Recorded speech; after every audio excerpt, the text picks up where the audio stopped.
दशानन महाराज रावणंकर जय हो। श्रीराम नवमी महोत्सव 2026 ग्राम पोस्ट कठौगंज जिला बरगढ़ 25/3/2026 2/4/2026 अद्य तारीख 1/3/2026 प्राप्तिषु श्रीमान आकाशनंद LLM निवासी टुर्चा जन्म 30/12/2001 माननीयसु पिता पांडवानंद एवं माता स्वर्णलतानंदर स्नेहमंडित एवं गुरु कृपा लाभ करिथिबा पितामह यशस्वी उत्तम नंदंकर सौजन्यतायाद आपण धनचांकर सेवारे समर्पित एक महान वंश परंपरा जसराजी को भागीरथ सदृश जसर गंगा प्रवहमान आपणकर प्रवृत्ति एवं चरितार्थ भाव अटे।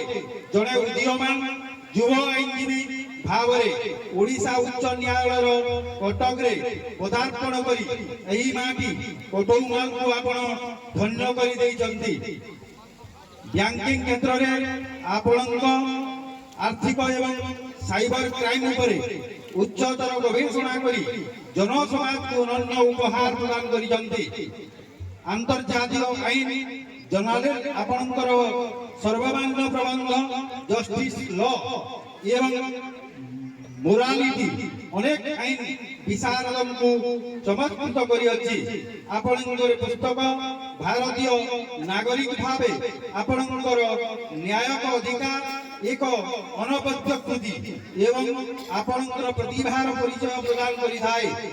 आपणकर साहस्य मुख्यमंडल रे जने दरदी हृदयवान प्रतिभादीप्त युवकंकु सहजरे आविष्कार करी हुए। हे ज्ञानदीप्त तपस्वी आपणकर तपस्या सत्यालोक स्नात हेउ आपणकर चंदन चर्चित चलापथरे सहस्र पारिजात प्रस्फुटित हेउ आपणकर एही जसराजी निर्मल चंद्रमा परि आभाजुक्त हेउ। आज एही भव्य अवसरे सप्त सुमन रूपी मानपत्र प्रदान करिवार अवसर पाई कृतज्ञतारे धन्यवाद हेउजु। सभापति दिलीप एवं मुख्य अतिथि महाराज रावण वर्तमान आमर महाराज दशानन तांकु एही मानव्रत प्रदान करिवे।